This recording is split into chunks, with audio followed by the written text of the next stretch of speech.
Pues muy buenas noches a todos. Muchas gracias por su asistencia.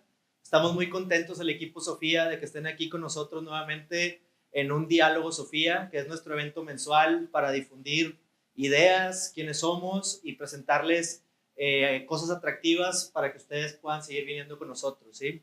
Para este mes de agosto, en nuestro Diálogo Sofía, propusimos hacer un panel de inteligencia artificial y hemos encontrado un equipo de panelistas y un moderador que nos van a estar ayudando a entender y retar algunas ideas sobre este movimiento de la inteligencia artificial que está en auge. No me queda más que agradecerles a todos su presencia, a las personas que nos están viendo en cámara también. Y sin más por el momento, los dejo con nuestro moderador, Daniel Contreras. Bueno, buenas noches a todos. Bienvenidos a este evento de Diálogo Sofía del día de hoy, que estaremos hablando de inteligencia artificial. Tenemos 3 panelistas invitados: Ricardo Alanís, Ranulfo Rodríguez y Marcelo, que nos van a estar apoyando en todo el tema de discutir la inteligencia artificial.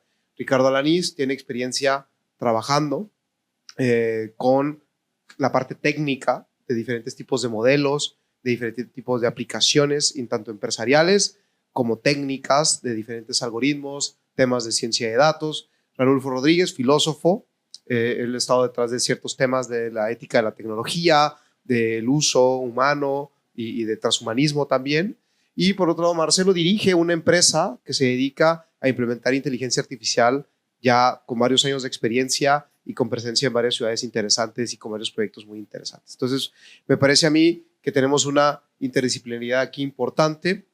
Yo me encuentro actualmente también haciendo mi doctorado en inteligencia artificial. Estudié la maestría en ciencia de datos. He trabajado en diferentes proyectos de consultoría de este tema. Entonces, por otro lado, también soy filósofo. Entonces, creo que podremos empezar a plantear esta pauta para generar una discusión, un diálogo y salir de aquí todos muy interesados en aprender más y en captar un poco mejor cuáles son las realidades, cuáles son los alcances y cuáles son también las problemáticas a las que nos podemos enfrentar en un futuro en el tema de inteligencia artificial. Vamos a tener un espacio para que también la gente que está aquí en el público haga preguntas, se animen a plantear algo interesante. Yo creo que ninguna persona que está aquí por casualidad. Seguramente traerán una inquietud personal, alguna idea, algo que han escuchado, algo que han visto, y nos encantaría que enriquezcan este diálogo desde esa perspectiva, ¿no? Entonces, pues bueno, me gustaría, bienvenidos por estar aquí. Gracias. Me gustaría escuchar como primera aportación, ustedes cómo entienden, cómo definirían, o sea, inteligencia artificial. ¿Cuál creen ustedes que sería como una propuesta personal de cómo ven ustedes la inteligencia artificial? Y me encanta que señalaste como nuestras áreas de especialidad, porque se va a notar nuestro sesgo, ¿no? Nuestro punto de vista de cada uno de nosotros. Yo voy a partir desde lo técnico. La inteligencia artificial es esta área de la ciencia en la que se estudian estos tomadores de decisiones que asemejan sistemas de decisión humana, que utilizan la tecnología del aprendizaje automático, que convierten esas decisiones en acciones y que afectan a su ambiente. En eso hay un poderoso y muy complejo mundo y universo de elementos, como es el cómo se aprende esa información y esas decisiones, la información que entra a esos modelos para poderles dar una noción de una decisión correctamente adecuada, la salida de esa decisión, y eso cómo lo conjuntamos con el mundo real, cómo lo conjuntamos con información de salida y una entrada continua que nos permita accionar cosas diferentes. Algo tan sencillo como un sistema de control, cuando tenemos un aire acondicionado, cuando la temperatura marca una temperatura a la que queremos que esté el cuarto, reacciona, mide y acciona el compresor y la mecánica del sistema para seguir enfriándolo hasta llegar a esa meta. La complejidad de esa lógica vive en un lugar, la cual ahora nos está sorprendiendo con una complejidad en la que problemas de qué voy a pedir de cenar el día de hoy, hasta cómo me fue con la persona con la que estoy saliendo y si debería de resolver las cosas de manera distintas. Y hoy nos está sorprendiendo con la generación, que es una modalidad muy específica de esa inteligencia, pero justo es esa accionar inteligente, ese accionar que asemeja inteligencia, que nos es útil, que en la que podemos confiar, en la que podemos saber que con datos de entrada, un modelo matemático y una métrica de éxito con la que la actividad es útil, podemos medir que nos está apoyando. Esa es una definición altamente técnica. Sí. Por otro lado, una definición no tan técnica, urge una definición no tan técnica. Urge. Bueno, yo pensé ahora que estaba hablando Ricardo, también en el nombre de inteligencia artificial, que desde una perspectiva filosófica, podríamos decir, quizás está mal usado, es inteligencia o no, pero no nos vamos a poner aquí a filosofar, ¿no? Eso. Sino que me parece más bien que hay que ver cómo funciona la inteligencia artificial, al menos lo que tenemos, no la gente técnica, que es, tenemos ChatGPT, tenemos Gemini, tenemos buscadores, generadores que generan un output a partir de un input. Y hay, por ejemplo, filósofos que hablan de a qué se asemejan las computadoras desde los inicios con Turing y piensan que quizás las plantas son organismos que se pueden asemejar. Piensen en que quizás una planta puede buscar la luz del sol, ¿no? Si no la tiene a su alcance tan fácilmente, va creciendo hacia el sol, ¿no? Y eso está definido por ciertos parámetros que la naturaleza y su especie definen. Pues de alguna manera, también la inteligencia artificial es una serie de patrones o de reglas que, de acuerdo con un input, sacan un output. Pero no es un animal que tiene un instinto o que se mueve. Aún, ¿no? Al menos lo que tenemos ahora, la inteligencia artificial generativa. Entonces me parece que es algo que se asemeja a los organismos y que todavía no terminamos de entender. Yo lo que te iba a decir es si te quieres sentar aquí porque tú va a ser mucho más fácil. No, a ver, desde mi punto de vista, yo no tiro una línea de código. Yo he utilizado la inteligencia artificial por muchos años. Fundé una empresa en el 2017 hasta ahorita en diferentes industrias. A ver, para mí la inteligencia artificial es tú lo dijiste bien, es una herramienta o es un área de la ciencia que procesa una cantidad de información que antes no se podía procesar, o sea, grandes volúmenes de información para tomar mejores decisiones, tomar una acción, ayudarnos a hacer inferencias sobre la realidad, ¿no? Sobre datos reales que se procesan y te ayudan a tomar una decisión para hacer un proceso más eficiente, para cuidar temas de salud, o sea, cada día todos estamos utilizando inteligencia artificial, seamos conscientes o no, y es porque tenemos la capacidad de procesar grandes volúmenes de información para tomar una acción.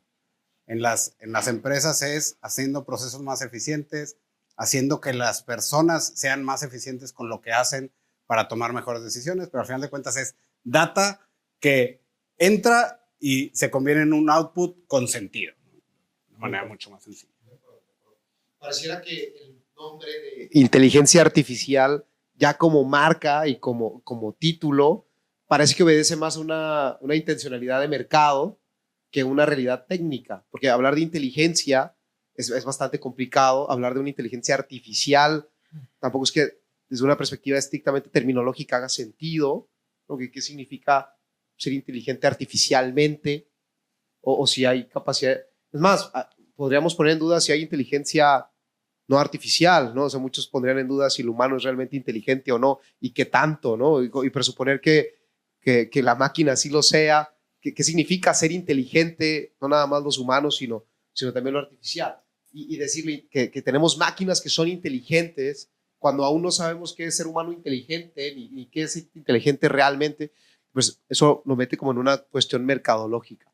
Y Google, como lo define en su Google Cloud, tiene una terminología, y me hice la tarea de investigar así como Google define inteligencia artificial, y nos sorprendemos de lo acotado que lo tiene. Dice, oye, son computadoras, son procesos computacionales que le permiten a un algoritmo, a una línea de código, mejorar cada vez que se ejecuta para hacer ciertas tareas muy concretas que antes pensábamos que solo los humanos podían hacer y que resulta ser que ahora las computadoras las están haciendo, ¿no?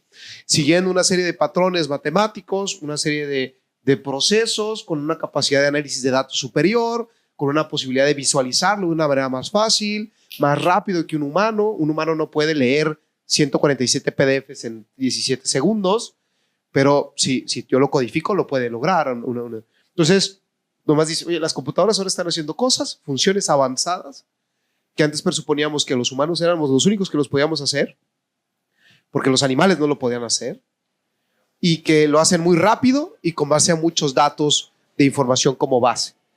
En esto, tomando estas definiciones y lo que hemos compartido, ¿piensan ustedes que estamos ante una burbuja de lo que es la inteligencia artificial? ¿O piensan ustedes que realmente va a tener un impacto real en la manera en la que trabajamos, nos relacionamos, se hace empresa? Hay gente que está hablando de que es una nueva revolución, que es un nuevo momento histórico. ¿Piensan ustedes que es una burbuja? ¿Alguna experiencia que ustedes han tenido que realmente hayan dicho, wow, o sea, esto sí me asusta, me lleva a pensar que esto es otra cosa? ¿O es simplemente una burbuja de algo que está de moda y que después pasará? A ver, yo digo, no sé si hoy leyeron la nota del chavo de Estados Unidos que se suicidó. Está en una demanda a OpenAI, ChatGPT, porque al parecer esta persona tenía una cierta relación o conversación, un diálogo con ChatGPT. Digo, sin entrar en el tema, yo creo que ahorita más adelante vamos a entrar en el tema. Creo que estamos viendo apenas la punta. O sea, no es una burbuja, llegó para quedarse y el potencial es escandaloso. O sea, si no tomamos las decisiones correctas como seres humanos y no somos conscientes de los temas de qué es la persona y por qué está la persona en el mundo, puede ser el inicio del fin. Así lo estoy viendo. O sea, porque si no le metemos intencionalidad y no le metemos conciencia al daño que esto puede causar en la humanidad, creo que puede acabar con la humanidad, porque ya dejas de pensar, el robot trabaja por ti y te haces pues un flojo que, o sea, flojo en el mejor de los casos, porque sí, estamos perdiendo de vista a la gente que se queda desplazada de su trabajo, claro. que tiene pocas oportunidades de avanzar. Pero O sea, empieza a crear una relación con un robot como si el robot fuera una persona. O sea, lo que hay detrás de eso, y aquí la filosofía me podrá ayudar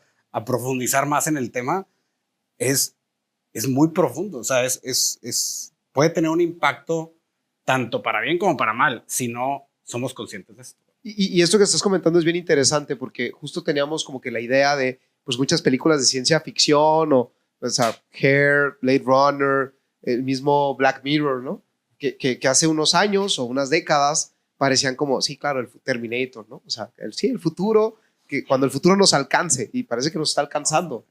No con carros voladores de Volver al Futuro, pero sí con unas cosas que en la computadora nos están diciendo cosas muy interesantes. Prefiero el carro volador. Prefiero el carro volador que la posibilidad de tener una novia por ChatGPT que hasta exista. Sí. Es más, que la puedo hacer imprimir en 3D, ¿no? Sí. O sea, creo que sí prefiero el carro volador. Sí, en tanto, o sea, teniendo un hijo de 15 años, prefiero que se pueda comprar un carro volador a una novia robótica, ¿no? Y que aparte probablemente sí sea más fácil de gestionar ese noviazgo que el de la mujer real. Sí. Entonces, y que aparte esa relación le incapacite para tener una relación con una mujer real. O sea, estoy contigo en esto, Marcelo. No, o sea, sí es un problema que hay que pensarlo más a profundidad. ¿Tú qué piensas, Ricardo?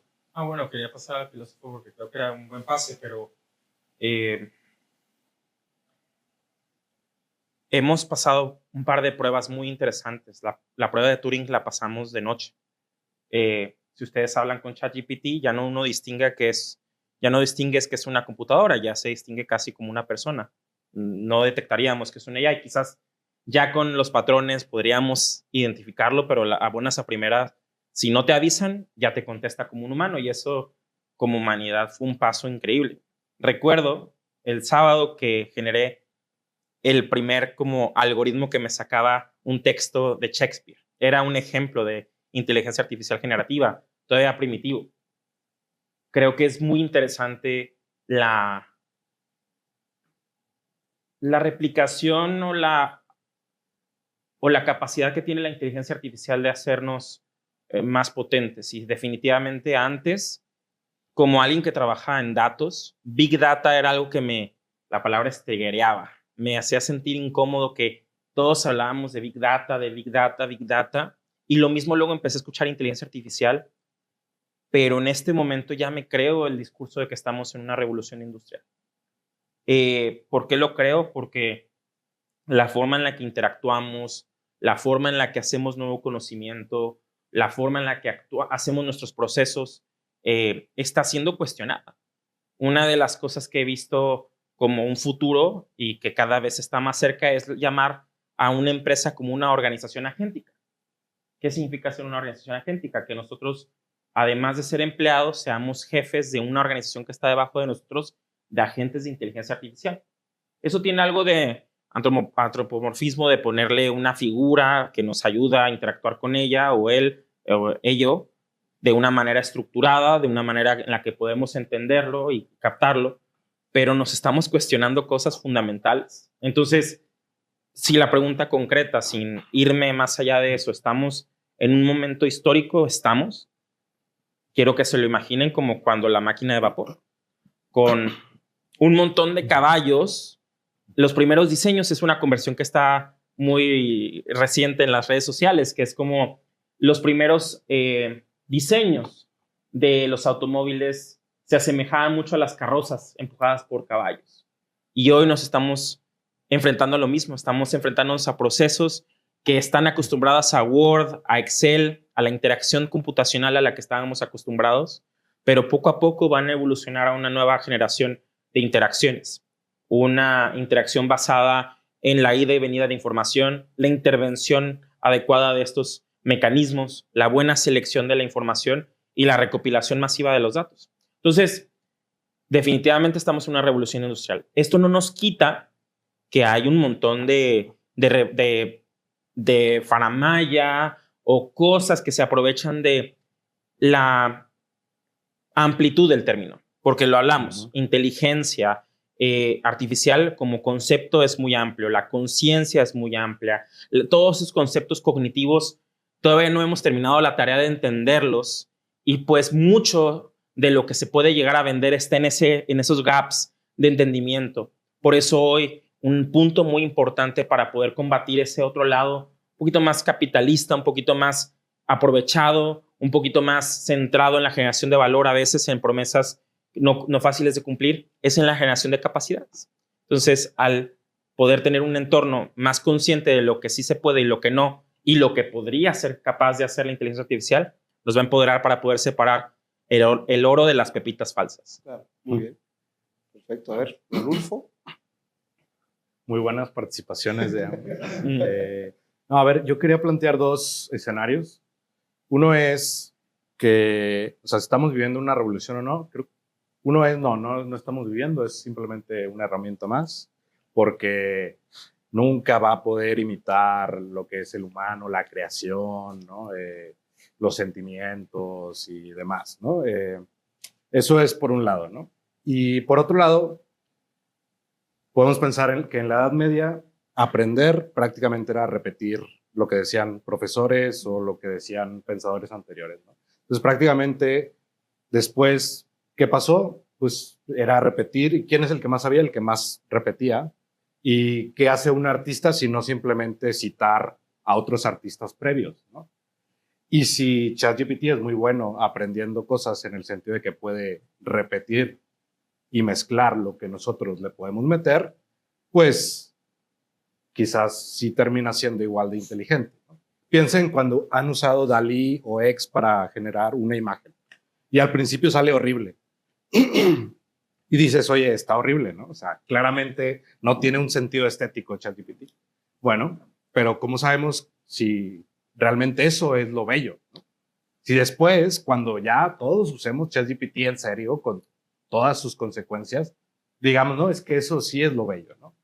Porque decir, por favor, gasta millones de dólares al usar ChatGPT. ¿Cómo sabemos que realmente lo más eficiente es no decir, por favor, ¿no? Y ahorita estamos en una etapa previa de la inteligencia donde todavía te sientes y todavía tienes que tener buenos modales, ¿no? Y realmente estamos apenas en el inicio y quizás después los historiadores, si es que hay, porque quizás ya sepamos todo, digamos, ¿te acuerdas cuando usábamos carros y nos vestíamos y, ¿no? Y se juntaban dos personas toda la vida y hacían como hijitos en lugar de hacerlos en laboratorios? Qué raro, ¿no? Entonces, no lo sé, ¿no? O sea, por eso digo, creo que hay elementos para decir que sí, hay elementos para decir que no. Puede haber un escenario más optimista, que ahorita creo que podemos hablar más de eso, y menos optimistas también, como ya vimos. Decías esto del por favor. O sea, el tono en el que le hablas impacta mucho en la respuesta. De acuerdo. O sea, si hay un sentiment análisis ahí ante el prompt que Implícito. tú le puedes hacer Sí, de acuerdo. y contesta, o sea, está de buen humor o está de mal humor. O sea, sí puede identificar pues, la actitud que tú traes y es como te contesta. Entonces, sí se gastan miles de millones de dólares por el gracias y el por favor, pero cambia mucho. Sí, claro. La misma pregunta, dicha en un tono diferente, te va a responder. A mí me parece interesante que justo podemos plantear el riesgo en el tema laboral o profesional o empresarial del tema del desplazamiento de trabajos y del rol que puede tomar la inteligencia artificial, sobre todo en posiciones de trabajo que justo hacen una recopilación de datos, una actividad repetitiva, una automatización, un trabajo que es poco creativo, un trabajo que requiere poca intervención real, pues es fácilmente automatizable, es fácilmente robotizable.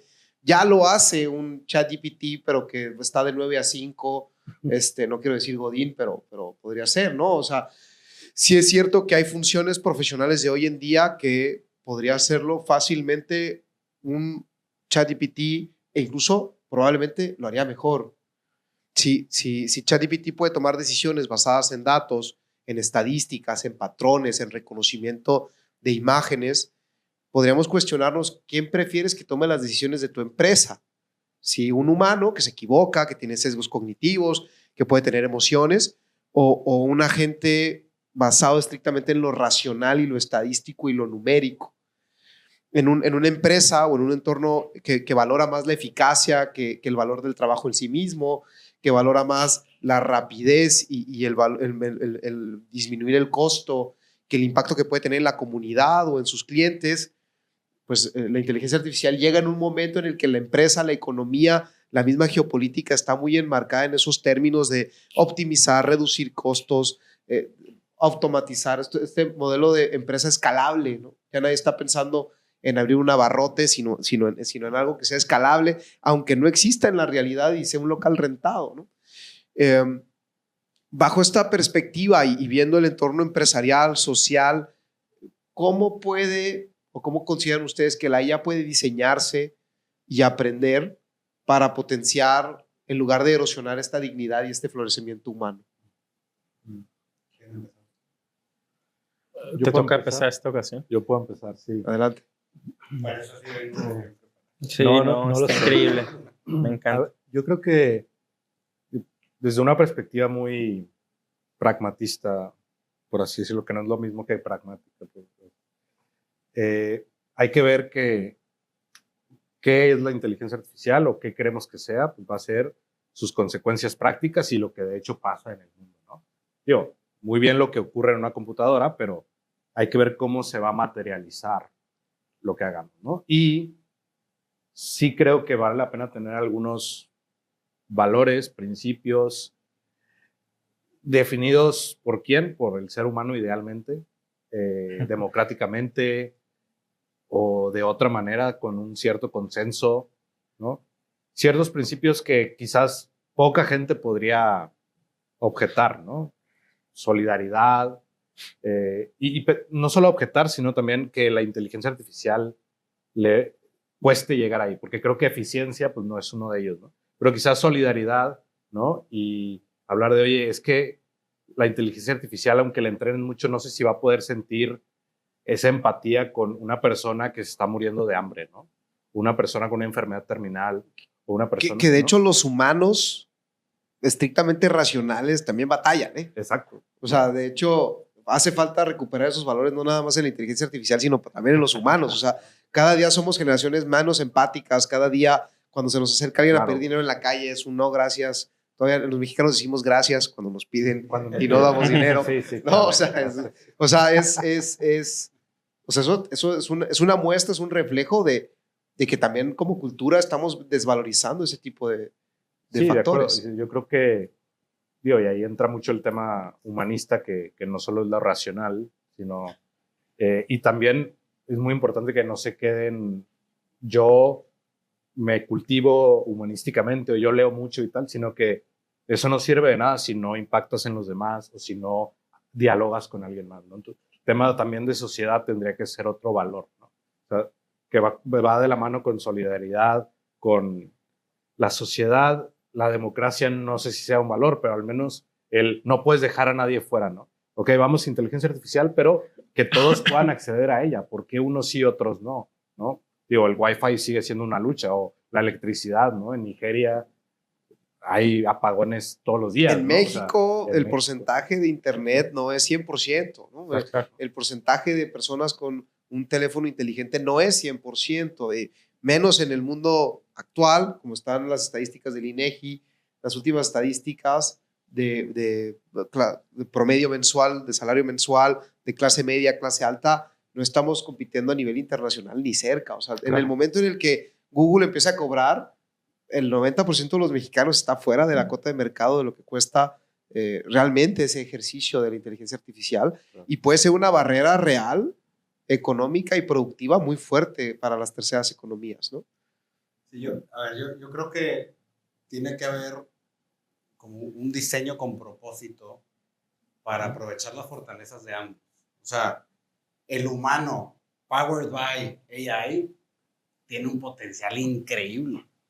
Pero es eso, o sea, no deja de ser una herramienta y no dejamos de ser una sociedad construida por humanos y hechas por humanos. O sea, tú destacaste valores fundamentales o capacidades fundamentales del ser humano que creo que cuando aprovechan la inteligencia artificial para reducir la brecha que hay entre las distintas razas sociales, que tengas acceso a la educación, o sea, tenemos en nuestras manos el potencial realmente de hacer un salto cuántico de donde estamos a donde podemos estar. Con acercar todo acercar a todos, todo ¿no? eso. Pero no todo, como que mucho del enfoque actual está, como dices, en eficiencia, en reducción de costos, en hacer, pues eso, hacer más con menos, ¿no? Entonces, si podemos utilizar y tener, o sea, en vez de que sea la inteligencia artificial una jaula de datos, es cómo la inteligencia artificial me va a ayudar para ser un mejor humano y desarrollar todo mi potencial que tengo como ser humano. Me gustó eso que dijiste de que no es hacer más con menos, o sea, es cómo hacer más con más. Claro. O sea, que debería ser el planteamiento, ¿sí?, de las grandes empresas, de los grandes capitales, de los grandes gobiernos, ¿no? O sea, pero nos sigue ganando esta lógica. Y tenemos, no lo mencionaste ahorita, o sea, tenemos un reto como papás, los que ya somos papás, que es cómo educar a nuestros hijos con la inteligencia artificial. Porque la tienen que usar, ¿verdad? Y si no la saben utilizar, les puedes hacer un daño muy grande. Ahora, ¿a qué edad la tienen que saber usar? ¿A ¿no? qué O sea, edad? no sé si un niño de 3 años ya tenga que saber usar ChatGPT, no estoy seguro. Un caso personal, una de mis hijas de 9 estaba haciendo una presentación en Canva y se puso a platicar con el bot. Wow. Hola, soy Sofi. Y yo, ¿qué le estás diciendo? ¿Qué tienes? O sea, claro que para mí soy Sofi y obviamente haces toda una historia de lo que puede llegar a pasar. Claro. O sea, es un arma de doble Que sí puede llegar a pasar, ¿sabes? Claro, O sea, que claro que puede llegar a pasar. ¿Qué tienes? No, entonces ahí me tienes a mí bloqueando todo. Pero soy el primero que promuevo el tema de inteligencia artificial en la sociedad. Y en casa del herrero, ¿verdad? Claro. Cuchillito de palo. Claro. Sí. ¿Me puedes repetir la pregunta para, Sí, claro. O sea, para no diverger? Porque o sea, creo que me puedo ir a ¿cómo cualquier cosa. aprovechar este potencial de la IA para diseñar y entrenarla para que apoye al florecimiento y a la dignidad humana? Creo que sí, definitivamente podemos hacer un análisis de estudio personal de qué significa empoderar a la persona. Y luego irnos a lo organizacional y luego irnos a lo nacional o al entorno social, ¿no? Y creo que en la persona, cuando hacemos tecnología, la tecnología más potente es la que está centrada en una necesidad de usuario. Le llamamos el Customer Journey, que significa un cliente o una persona que es impactada por una tecnología y tiene un diseño que está atendiendo lo que quiere y necesita. Entonces, una tecnología que está centrada en eso, hoy, por ejemplo, les decía de broma este tema de usar a ChatGPT como terapeuta, pero todos sabemos o ya hemos visto que es el segundo caso de uso, si no el primero ya, de la inteligencia artificial. ¿Qué hacen los diseñadores de la tecnología? Pues poner una postura sobre qué va a ser tu Gemini, tu ChatGPT o lo que sea de tu producto para una respuesta de valor. regresando a la definición de inteligencia artificial o de aprendizaje automático, siempre tiene que haber una métrica de éxito. Y lo que sea que estamos expuestos, la métrica de éxito es que tanto la conversación es convincente dentro de un marco ético que tiene el diseñador de la inteligencia. Por ejemplo, a mí me encanta el trabajo de Anthropic, Cloud o Claude, no como le puedan ustedes decir, tienen un trabajo fuerte de la etapa del entrenamiento que se llama la alineación. La alineación es cuando hacemos que el algoritmo conteste de una manera convincente al ser humano, pero eso, además de ser poderoso en la matemática de lo que te contesta, es qué diría una persona cuando ve la respuesta o qué tanto estaría de acuerdo. Si hacemos más fuerte esa etapa, bueno, de entrada, ¿qué significa hacerlo más fuerte? Convencer a la persona de que está viendo una verdad, decir algo que está dentro de un marco ético. Entonces, quienes le echan muchas ganas a esa parte tienen un algoritmo, y suele ser más poderoso en ese sentido, a respuestas que tienen una lógica o un entendimiento que pareciera acercarse más a lo que esperaríamos de un humano. Entonces, en lo individual, el poder tener las necesidades del humano, que incluyen nuestras necesidades emocionales. Me encantó lo que dijiste del aprendizaje, porque hoy para aprender teníamos que repetir antes, y ahora, si nos vamos a lo que se llama la taxonomía de Bloom, ahora la capa, eso mide la cantidad de aprendizaje, eso mide como, te pone etapas del aprendizaje. Cuando tú, ya ven lo que dicen que cuando uno puede enseñar, ya estás más cerca de esa capa, pues esa es la segunda o tercera. El último escalón de aprender algo es crear algo con él. Lo increíble de la inteligencia artificial es que nos está poniendo en ese escalón de aprendizaje, y entonces cuando uno califica, ya no calificas que lo sepas, es que puedas crear con lo que tienes en la mano. Eso también en el tema social nos pone en un lugar de que significa que toda la sociedad, ellas puedan construir lo que tengan, que quieran hacer, que tengan enfrente para hacer. Entonces, en lo individual está por ahí. En lo organizacional, es que las actividades sí se están delegando a la inteligencia artificial, y eso tiene un impacto a la organización. Y les digo, organizaciones agénticas. ¿Qué significa eso? Que la persona que quizás su tarea era mandar un correo y leer las consecuencias de ese correo y tomar una decisión con ello, esa tarea se puede automatizar. Y en eso la responsabilidad cae en el capital, de qué vamos a hacer como líderes de empresa para tener una visión social más poderosa. En eso trabajo muy cerca del Centro Garzazada, en el tema de capitalismo social, que como concepto puede ser cuestionable tal cosa como capitalismo social. No vamos a entrar a ello, pero sí hay una iniciativa de poner la dignidad humana, el libre emprendimiento en el centro de la conversación, y hacer que nuestros líderes de empresas sepan que tienen una responsabilidad al cambiar el proceso. Así como cuando dejamos de tener a personas atendiendo procesos que fueron atendidos por máquinas, ya pasamos por ahí. Y ya vimos las consecuencias, que vinieron a tener condiciones laborales no sostenibles que llevaron a revoluciones laborales muy importantes. Entonces, organizacionalmente, con el Kool-Aid que me creo que estamos en una revolución industrial, vamos a pasar por una transformación social. Que también es un gran tema político y económico, porque ¿qué porcentaje de los trabajos de hoy en día, si vemos en el volumen, son automatizables y son delegables?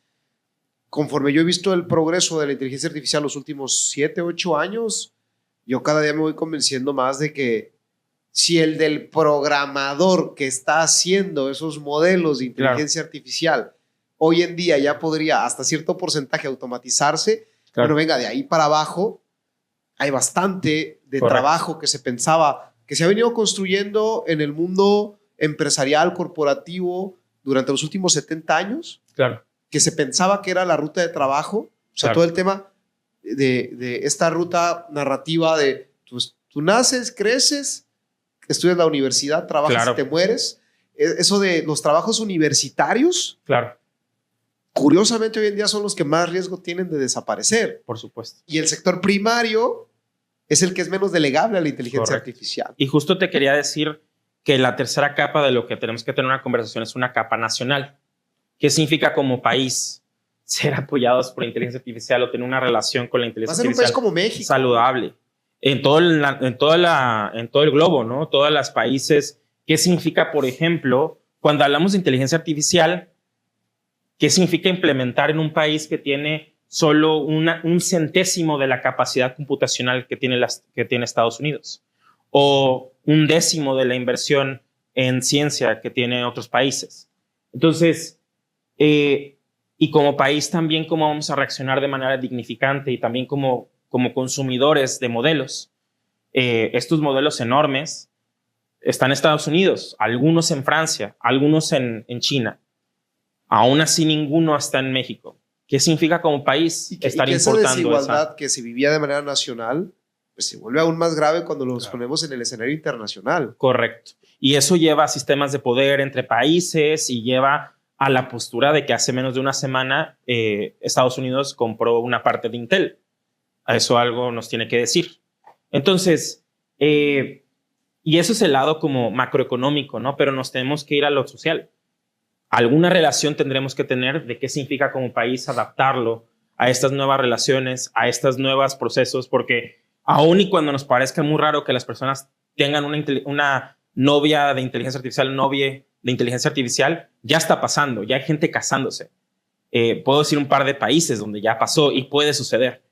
Quien entienda el chiste lo puede replicar, pero es muy importante saber que la evolución o la transformación social sucede y la salud mental va a ser crítica. Las brechas digitales, no solamente hay una brecha, hay N brechas y ahora se abrió otra brecha más. Ya teníamos la brecha del internet, teníamos desde la brecha del alfabetismo, ahora tenemos la brecha de la capacidad del uso de la inteligencia artificial y del no ser engañados por ella, el de poder tener un sostenimiento en el desarrollo de la misma y ser una participación en eso. Entonces, como país, ya para mi respuesta muy larga, tenemos el reto de adaptarnos y llevar la conversación social de manera adaptable a eso. Muy bien, me encanta estas participaciones porque abren a la siguiente pregunta.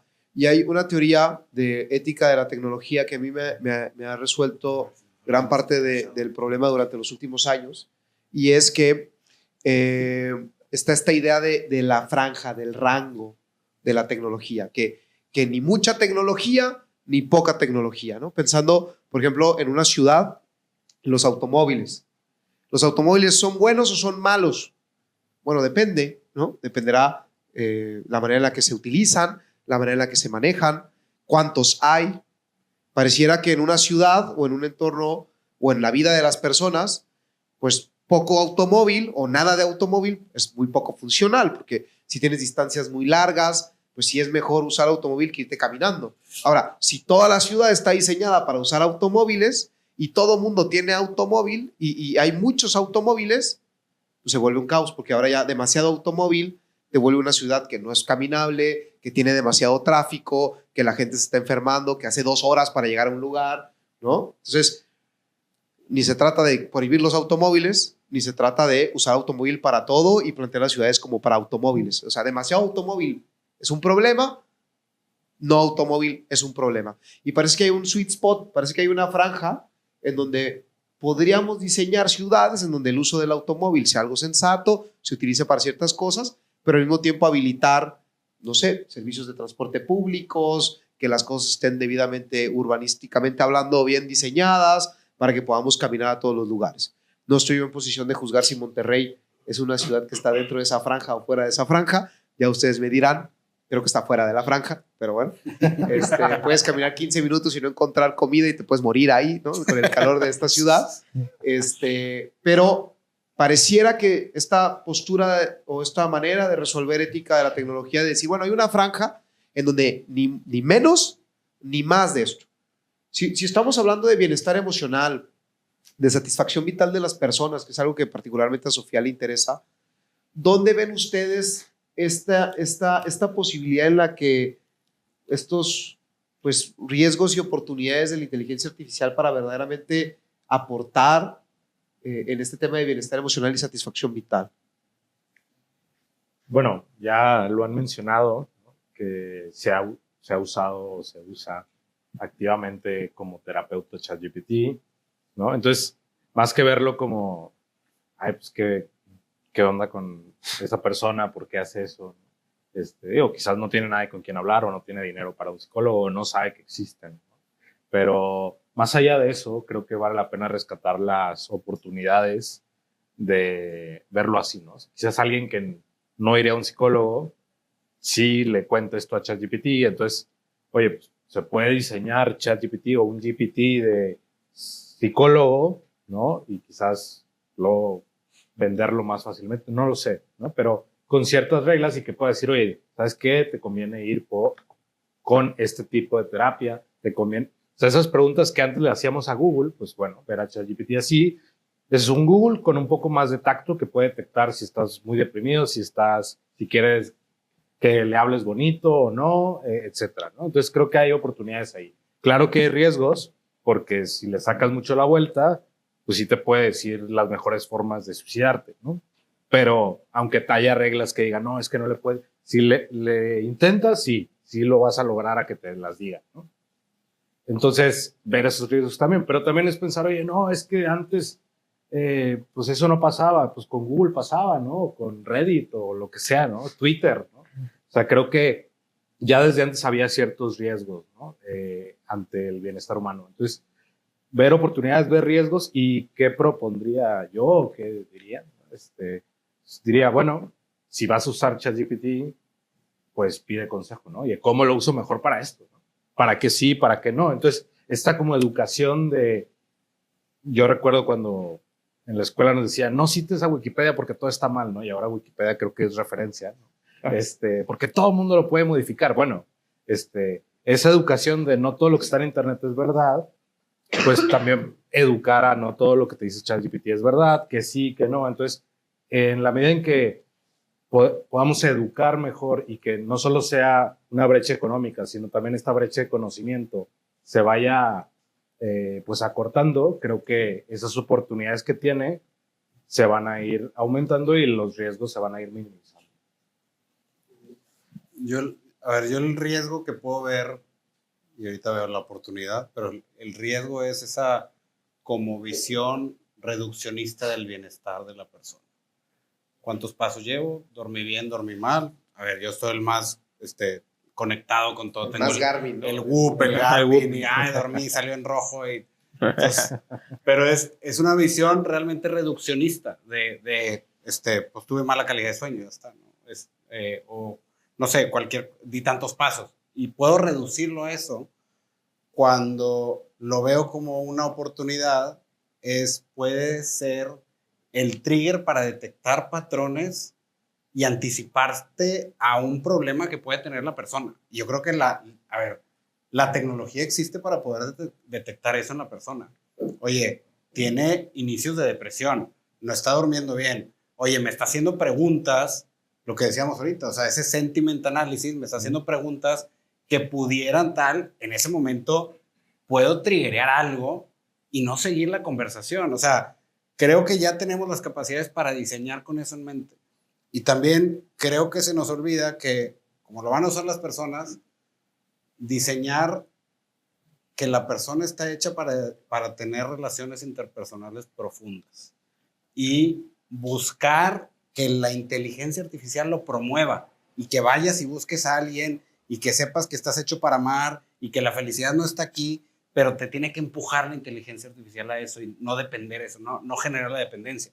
Como que pareciera que el algoritmo, ay, güey, aquí lo tengo, ¿no? Lo tengo aquí cerquita y déjame le digo más. Y le digo, no, a ver, ya tenemos esa tecnología como para detectar ese trigger y dispararlo. Claro, o sea, y que al final del día las grandes corporaciones están diseñando sus algoritmos y sus aplicaciones para lo contrario. Claro, exacto. O sea, están ganando la atención, están jalando el tiempo, están teniendo a la persona enganchada, están teniendo a la persona conectada, y eso en detrimento probablemente de sus relaciones interpersonales cercanas o de su capacidad de proyectarse y abrirse al mundo y salir y conectar con uno. ¿Realmente estás preocupado por la persona que está detrás de la computadora? ¿O lo que quieres es poner esos guardrails que requieren los algoritmos para diseñar con simplemente, no, yo le dije, yo detecté eso, el que se suicidó, yo tal, y tengo todo firmado y estoy protegido como organización? ¿O diseñaste con eso en mente, ¿no? Lo que hablábamos de diseñar con propósito. Claro. Muy bien. Qué difícil ser el último después de tan buenas intervenciones. Es que tú eres el que realmente profundizas. No, todo bien, soy el rollero, me dijiste de manera muy amable. Todos aquí sabemos que no debemos de tomar antes de manejar, ¿no? De acuerdo. Y hay ocasiones que seguro más de uno lo han hecho, ¿no? Han tomado antes de manejar. No levanten la mano. ¿Está bien? No. Yo sé que tú... No te creas, estoy. Creo que cuando tenemos acceso a una tecnología tan poderosa, dice el filósofo Tío Ben, con un gran poder viene una gran responsabilidad. Y es saber, me encantó la intervención usando una anterior, lo que pasó con tu niña sobre interactuar con la inteligencia artificial, porque tú entendiste las consecuencias de la interacción. Y creo que es muy importante entender cuál es el patrón con el que estamos usando la inteligencia artificial en los niveles que les platicaba antes, como persona, como organizaciones, como familias y como países.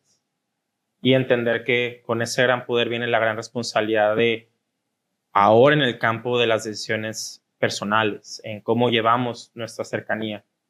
Y me encanta también, y por eso se me hace tan difícil venir después de ustedes, porque justo los dos hablan de esto, de no podemos hablar de el gran diseño de la inteligencia artificial que vea por el bienestar de todos, porque me viene a la cabeza lo que pasa con la industria farmacéutica, que diseñan con la generalidad en la mente, pero eso viene con un montón de adendas de efectos secundarios, del gran beneficio que puede tener una medicina. Entonces, cuando un producto es tan general, tan amplio, hay consecuencias que vienen de la persona específica. Y la única solución a eso es que los grandes datos hagan una gran personalización, y también eso nos da miedo. Entonces hay un montón de paradojas en esa conversación. Así que lo mejor que podemos hacer es caer en ese statement de con un gran poder hay una gran responsabilidad. Y le agregaría un par de adendas sociales.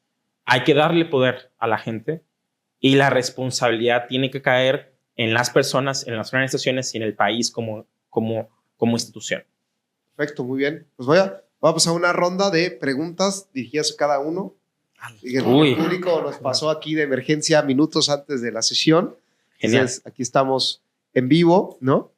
A ver, primero vamos con Marcelo.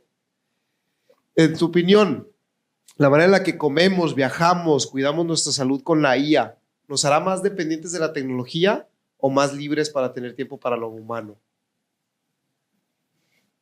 Y tengo que contestar igual de rápido. Examen final, No durísimo. la puedo pensar. A ver cómo es la mía. Repítela, disculpa. Sí, claro. Si comemos, viajamos y cuidamos la salud cada vez más con el apoyo de la IA, Sí. ¿esto nos hará más dependientes de la tecnología o más libres para ser más humanos? Yo creo que depende de cada uno, porque, a ver, ese aspecto fundamental de la libertad interior de la persona, de decidir quién soy, qué quiero y a dónde voy, está en uno. Si yo le delego eso a la inteligencia artificial y dejo de decidir y dejo de encaminarme en la dirección que yo quiero como persona, pues creo una dependencia total y soy el robot, ¿verdad? Pero en cambio, si actúo y la uso como un copiloto que me ayuda a que mi proyecto de vida y mi plan de felicidad se lleve a cabo, entonces creo que va a encaminarse. Perfecto. Bien o mal. 100. Felicidades.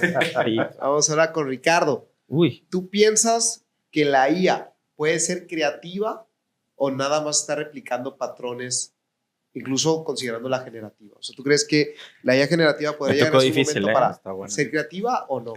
Sí, no. Bueno, matemáticamente hablando, sucede que puede irse por la experiencia pasada y lo hace en mayor probabilidad. Y podemos invitarle a que se vaya por rutas que no han sido exploradas, pero pasa con una menor probabilidad. Y eso viene de la algoritmia que conocemos como aprendizaje reforzado. Que eso sea útil, luego la conversación es qué es lo que hace útil a una salida. Y ahí es donde entra el poderoso efecto del arte y el por qué hacemos arte, la expresión, la motivación. Y en este caso, el fin sí tiene mucho que ver con los medios, ¿no? Y esos medios de la motivación y la inspiración y las circunstancias y el famoso contexto que también la inteligencia artificial puede poseer, no tiene la humanización, no tiene la consistencia que da lugar a lo que sabemos que es como el arte. Entonces, la inteligencia artificial generativa genera, pero crea. Creo que la respuesta, siendo muy valiente, me diría que no. Genera. Y hay que reconocer la diferencia de eso. Y también reconocer que en la generación puede haber posibilidad de creación, pero justamente un humano vendrá, calificará y verá la utilidad y eso lo hará humano. Sí, estoy de acuerdo contigo, Ricardo. Pues llevamos un año entrenando un modelo de generación de guiones de cine, que va estudiando los guiones de cine más adecuados, los perfectos, los mejor escritos, y le pedimos que vaya generando guiones de cine nuevos, o incluso la pregunta clave es, ¿cómo puedes mejorar el guión del Padrino? Así se llama el artículo que hay que buscar. Y es el guión perfecto, en teoría, ¿no? Sí. Y después de haberlo entrenado y tal, varias capas de procesamiento de lenguaje natural, nos dio 3 recomendaciones de cómo mejorar, o sea, se atrevió, ¿no? Qué miedo. Cosa que yo no me atrevería, yo creo que nadie de los que estamos aquí se atrevería a mejorar el guión del Padrino. Se atrevió y aparte, ya una vez que las lees, dices, es que sí lo mejor. Maybe. Wow. Y te dice cuáles serían los diálogos, en qué parte de la película lo pondría, y le dice, oye, genérame un guión de cine que tenga lo mejor de estos 10 guiones y una historia que hable de esto en San Pedro. Y definitivamente es un mejor guión que la mitad del cine mexicano que ha salido los últimos 7 años. Crítica, Sin problema, te dice dónde va la cámara, qué tienen que decir los actores, tal, te mejora los guiones, etc. Bueno. ¿Cuál es el problema con un guión de cine perfecto? De hecho, ya este último año, la gran mayoría de las producciones de Hollywood o de Netflix ya están basadas en guiones de inteligencia. Ya lo sabemos reconocer, ya caen en los lugares comunes, pasa lo mismo de siempre, los actores repiten frases ya hechas, no te transmite nada. O sea, yo no sé ustedes qué tanto cine basura consumen, pero, o sea, si ya era basura antes, ahora es realmente chatarra, pues, ahora sí no te dice nada, sales de la película y dices, ¿de qué se trató? Ya ni me acuerdo, o sea, vine aquí, ya ni me llevo nada. Y si nosotros recordamos las grandes películas que nos han cambiado la vida, las grandes películas que nos gustan, hay un humano detrás. O sea, de hecho, suele ser relevante o importante el dirigido por, escrito por, recordamos hasta el año, ¿no? De las películas que nos gustan. Claro, es que en el 2014 el mundo estaba así y por eso esta película trata de esto, ¿no? Sí, y hay un humano detrás, hay un equipo de humanos detrás que realmente tienen una intencionalidad estética, una intencionalidad de arte, una necesidad de proyectar algo o a alguien o un momento social que hacen que esa obra histórica y artística valga la pena. Claro. ¿De qué manera lo artificial, que no hay un humano detrás, importa o no importa? Alguien decía, oye, ¿qué tanto importa que Quijote haya sido escrito por Cervantes? Claro. O sea, a mí me da igual. O sea, si yo te pido que me generes otro libro de como Cervantes, sin Cervantes, y me generas el Quijote 2, y yo lo leo y me gusta, pues ¿qué más da si está escrito por Cervantes o no? Eso es un gran reto que nos enfrentamos ahora con todo esto que está diciendo que está generando y no creando. Y volándonos un poco la cabeza hacia, estamos en una etapa en la que estamos empoderando a una persona, pero luego se empoderan organizaciones. Si ustedes ven la evolución de las empresas según OpenAI, empezamos con chatbots, vamos a agentes que hacen actividades, se empoderan equipos o se cambian o se reemplazan equipos y luego organizaciones completas. Ahora que decías esto de qué enmarca la creación artificial como algo que puede ser, es cuando una persona lo voltea a ver y lo reconoce como útil y le reconoce como algo que expresa. Y eso me viene como a la mente del tema de Schrödinger, ¿no? Que es hasta que si la inteligencia artificial crea algo, hasta que un humano la voltea y la hace creación, le puede imprimir un conocimiento, un entorno, una utilidad. Así que, pues eso puede ser como humanocentrista, pero qué bueno, creo que esperemos que todos aquí seamos humanocentristas. Que el mundo siga siendo humanocentrista, ¿no? Porque desapareceremos cuidado, todos. porque un día puede que no. Muy bien, perfecto. Última pregunta, Ranu. ¿Tú crees que la IA, yo no la hice yo, pero bueno, está puesta. Okay. ¿Tú crees que la IA tomará conciencia algún día o no? Ok. Es una buena pregunta. Terrible que se esté grabando esto, tío, porque te voy a ver en el 2150 y... Así. No, lo malo es cerrar y responder a la pregunta que a lo mejor la mayoría quería ver que decíamos. Pero bueno, rescato un poco de lo que han dicho también sus compañeros ponentes. Uno, ¿no? O sea, claro que con lo que decís tú, ¿no? Creo que hay una libertad interior que ¿no? Que a fin de cuentas es lo que nos va a hacer depender o no depender de la inteligencia artificial. Recuerdo no sé, ¿no? Por ejemplo, a mí me gusta cocinar mucho y el maridaje y demás, y claro que uso ChatGPT para ver qué vino va con qué comida y, ¿no? Qué le pongo, qué salsa usar, ¿no? Pero, ¿qué me diferencia o qué hace que no sea dependiente? Pues que uno, aprendo de lo que ya leí de ChatGPT y puedo un día que no tengo ChatGPT o que no lo quiero usar, lanzarme a hacer algo con lo que ya sé, ¿no? O quizás no tengo el vino que recomienda y tengo este otro y dices, pues nada, que sabe chido y te lanzas, deberías saber, pues órale. Y ChatGPT a lo mejor eso no lo tenía en su radar que tal vino sabía bien con esto. ¿Y qué fue? Pues un idiota que dijo, vamos a probar este vino con esta comida.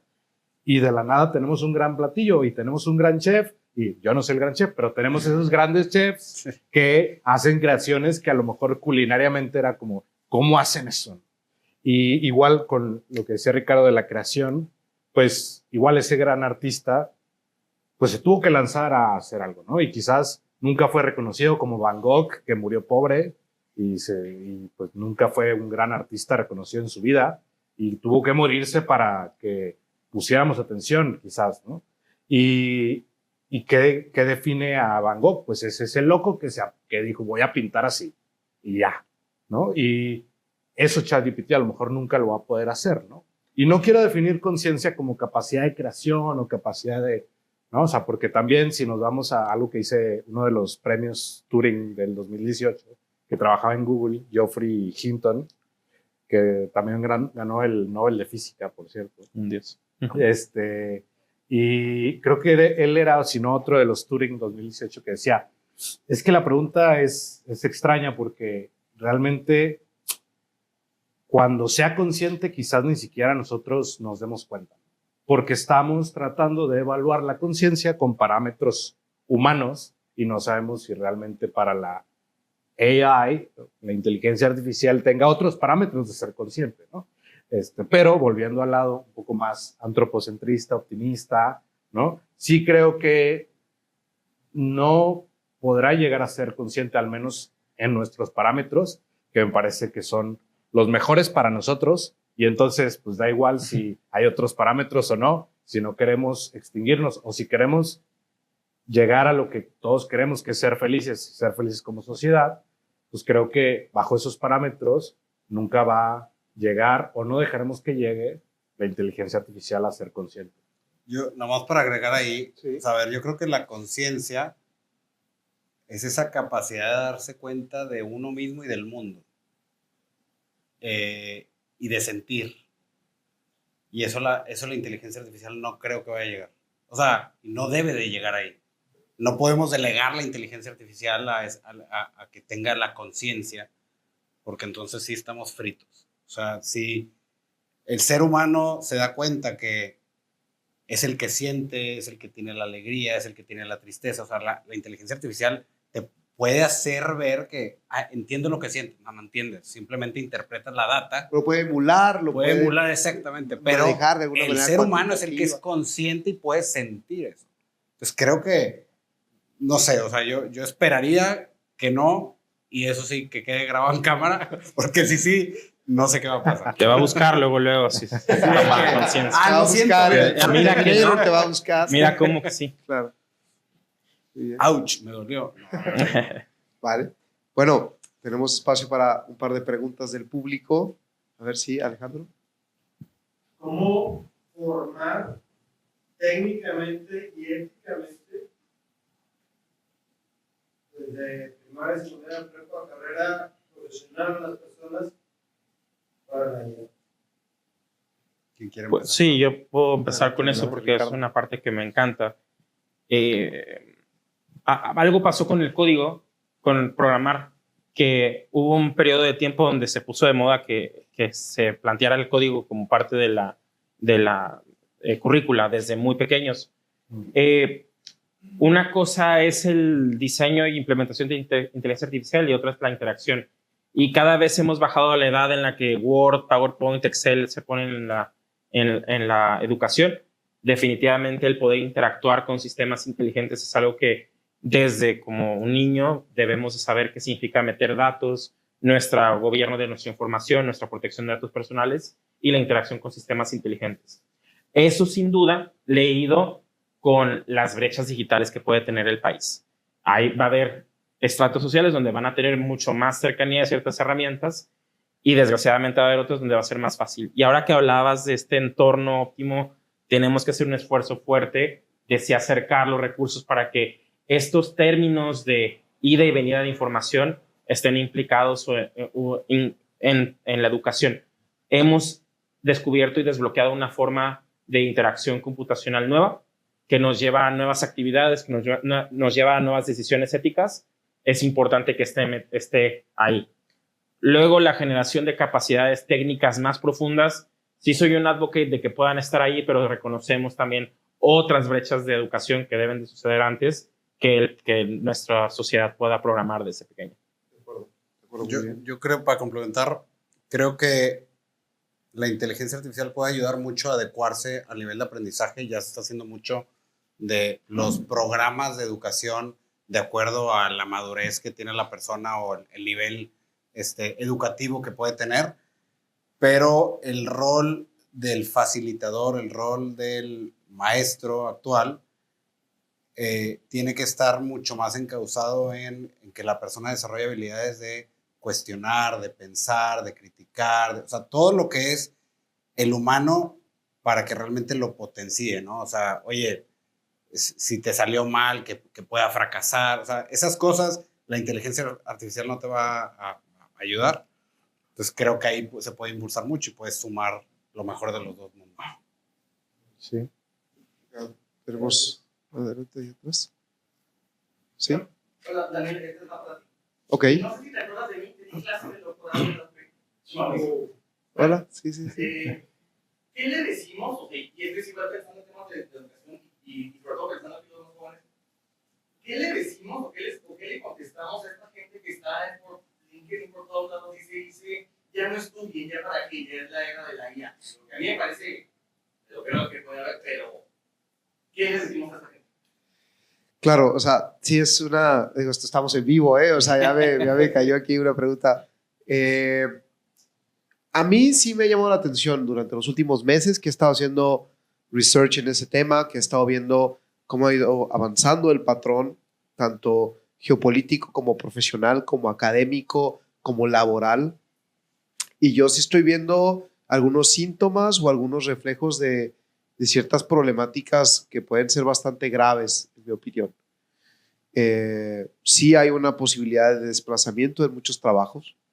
Sí hay una posibilidad real de que un sector de clase media se quede profesionalmente desahuciada, o sea, que muchas de las posiciones, actividades y labores que la gran mayoría de la población ocupada profesionalmente se puede ver bastante jeopardizada a largo plazo.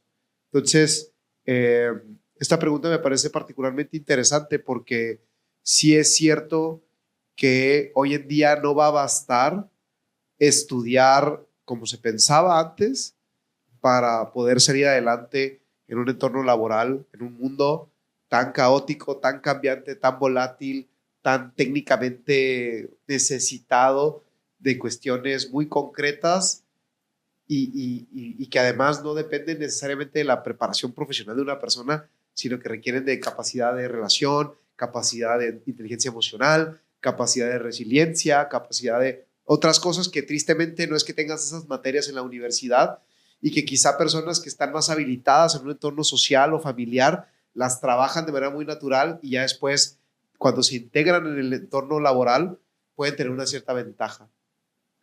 Es cierto que hace falta abogados en el mundo, bueno, no sé si abogados, pero bueno, hacen falta profesionales. Puros statements aquí. Porque ahora que el cine, los abogados, pobrecitos. Se está grabando, entonces hacen falta muchos abogados. Sí, sin duda. Bueno, hacen falta médicos, claro que hacen falta médicos. Hace falta gente que se prepare profesionalmente, que estudie, que avance, que lo lleve al máximo el mundo profesional y académico, definitivamente.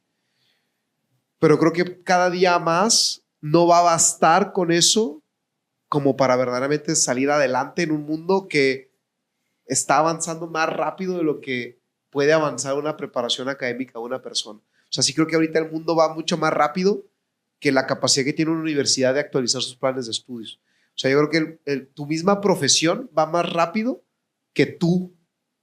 O sea, es increíble, ¿no? Pero una persona que sale de la universidad hoy puede estar en 2 años fuera de mercado. En 2 años. Lo que a una persona, si tú te pones a pensar en un contador, pues qué tanto pudo haber cambiado el mundo de la contabilidad de 1910 a 1970. Pues bueno, no sé, no soy contador, mi padre es contador, pero, o sea, pon tú que se haya cambiado, pero, hombre, activos, pasivos, ¿no? Siguen siendo, yo soy, ¿no? Pero ahorita, el sistema de contabilidad que hoy aprendes a usar, muy probablemente en 5 años ya sea otro concepto diferente, con un paradigma distinto. Tienes que aprender a aprender, tienes que aprender a estar al día, tienes que aprender a criticar, tienes que aprender a relacionarte con otros para salir adelante. Ese tipo de habilidades que, complementadas con una formación académica robusta, son las que creo que te pueden preparar para un mundo laboral tan cambiante como el de hoy y tan raro, ¿no? Porque está muy raro. Creo que ese es el complemento de los dos. Creo que no es ni solamente decir, bueno, entonces como me voy a quedar deshabilitado en 2 años, pues ¿para qué estudio? Creo que no es el planteamiento correcto. Es decir, oye, más bien cómo preparo con mucha seriedad estos fundamentos y esta preparación académica, sabiendo que en 2 años me voy a tener que volver a sentar a estudiar. ¿Qué recursos voy a tener que tener para volver a sentar a estudiar? ¿Qué recursos voy a tener que tener a los 35 años para volver a empezar una trayectoria profesional desde cero? ¿Cómo logro aprenderme a manejar ahí? Y que si ya la vida era lo suficientemente compleja, llegar a ese punto sin el estudio y llegar a ese punto sin esas habilidades, teniendo un paradigma de cómo funcionaba el mundo en 1980, va a ser muy difícil, ¿no? Y creo que mucha gente proyecta su trayectoria académica, proyecta su trayectoria profesional, proyecta su trayectoria personal y familiar como si estuviéramos en 1980, y creo que 2025 ya es otra realidad, y eso ha provocado una ruptura y eso ha provocado que tengamos poca experiencia de cómo manejarnos en este entorno. Y lo estamos descubriendo, y sí es difícil y sí podría llegar a dar miedo, ¿no? Entonces, bueno, no sé si estoy respondiendo adecuadamente a la pregunta, pero creo que este equilibrio entre las dos cosas, lo que nos hace profundamente humanos, y una preparación académica y profesional muy seria, con esta flexibilidad para irnos adaptando a un mundo que nadie tiene ni idea de cómo va a ser dentro de 5 años. Pónganse a pensar cómo era el mundo hace 10 años, 2015, ¿no? O sea, en el 2015, decir que íbamos a estar en un lugar así, hablando de un tema como este, yo creo que nadie lo vio venir, ni siquiera los que nos dedicábamos en esa época a estudiar matemáticas o modelos o algoritmos. Entonces, creo que tratar de proyectarlo al 2035, no hay manera, no hay forma. ¿Qué sí te puede preparar a eso? Pues empezar a hacer desde hoy, poco a poco, un avance para lo que sea que esté allá, poder salir avante y reconstruir, ¿no? Pero hay un tema fundamental que es el saber, cuando entrevistamos a personas para el equipo, o sea, esa capacidad de desaprender para aprender. O sea, porque, como dices, de cuando iniciamos en el 2017, ahorita, pues si hubiera contratado con habilidades específicas de quiero que sepa este tipo de código, lo que sea, y no tiene la capacidad de reinventarse, nunca. Y esa es una habilidad soft que tienes que leerla para poder... Y que es complicado, ¿no? Es decir, oye, soy un experto en C++. Claro. Pues muy bien. Pero probablemente C++ mañana... O sea, qué padre, sí, ¿no? sí, pero bueno, ¿y Python cómo andas? ¿No? O sea, ¿sabes? O sea, pero Python es una vacilada. Pues sí, pero es la vacilada del momento. O sea, y eso en todas las áreas del conocimiento, creo que es realmente esa flexibilidad, ese aprender a aprender la habilidad más importante. Pues bueno, el tiempo se nos ha agotado. Tristemente aquí producción nos está informando que se nos ha agotado el tiempo. Les agradecemos a todos su participación, su presencia. Les dejo cámaras y micrófonos con Rodrigo para el cierre. Y pues muchas gracias a nuestros panelistas. Muchas gracias por su tiempo, por su aportación. Y muchas gracias por estar aquí.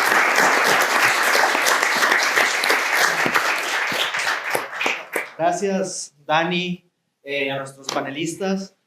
Pues muy agradecidos de tenerlos nuevamente con nosotros. Esperemos que este tema haya sido de su agrado. Creo que son temas muy actuales y que son importantes rebotarlos, generar espacios como estos para que gente pues, conozca más sobre temas de inteligencia artificial, de actualidad. Y veo caras nuevas, veo caras conocidas también, pero me gustaría platicarles de manera breve quién es el equipo Sofía, por qué estamos organizando esto y cuál es un poquito nuestro scope o a qué le apuntamos para poder llegar a gente como ustedes, ¿sí? Entonces, Pedro y yo les vamos a platicar un poquito que Sofía. Le cedo la palabra a Pedro. Muchas gracias, Rodrigo. Pues, mira, Sofía es un centro de formación de humanidades, pero nosotros no queremos solamente enfocarnos en las humanidades, sino en todo lo que hace el desarrollo de la persona, es decir, en su desarrollo físico, en su desarrollo espiritual, mental, afectivo. Y es por eso que también queremos conectar las humanidades con todos los demás temas, como por ejemplo la inteligencia artificial. Entonces, parte de nuestros servicios es ofrecer cada mes una charla como esta, que llamamos Diálogo Sofía, y cada mes vamos cambiando para que pues, estén al tanto de las siguientes charlas que estemos haciendo. Tenemos la intención de hacer otra charla sobre inteligencia artificial con otros invitados, o igual unos mismos, ya se irá definiendo. Y otra parte que les queremos platicar, aparte de que es un poquito Sofía, es cuál es la propuesta de valor que le estamos dando ahorita a la comunidad como Sofía. Y son básicamente 3 enfoques. Perdón que te dé la espalda, Dani. Tenemos 3 enfoques. Uno es la formación, el coaching y la consultoría. En temas de formación, básicamente lo que buscamos es una oferta académica bien estructurada, con rigor académico, pero con temas de actualidad y poderlos llevar a la práctica. Sí, ahorita tenemos algunos cursos que estamos llevando, como un taller de felicidad. Estamos por lanzar nuestro seminario de antropología. Más adelante, una maestría en filosofía y en psicología. Y queremos hacerlo con una base y un rigor académico bastante importante para que la gente se acerque y pueda tener otro lugar donde seguir aprendiendo con temas actuales como estos, ¿no? También definitivamente creemos que el acompañamiento o el coaching hoy en día es una palabra un poquito turbia en redes, en el medio en general, pero hay un coaching que es un servicio que está diseñado para acompañar a las personas a un nivel personal y profesional, ¿sí? Y esto lo hacemos acompañando a la persona desde su interior, generando un cambio en la persona para su desarrollo profesional o personal. Y por último, la consultoría, donde le brindamos a empresas consultoría con la persona como el centro y el eje de todas las empresas, que son la persona, lo que se necesita para cambiar y generar cambios profundos en las empresas, ¿sí? Entonces, les queríamos platicar brevemente qué hacemos. Si alguien obviamente está interesado en saber un poquito más y platicar con nosotros, por aquí está Pedro, Dani también es parte del equipo, por acá está Isa en el público, afuera está Mercy y un servidor, Rodrigo Pedrosa. Nuevamente les agradecemos bastante que hayan venido el día de hoy y pues buenas noches. Aquí allá afuera hay un servicio para ustedes por si gustan tomar algo o comer algo. Gracias, con permiso.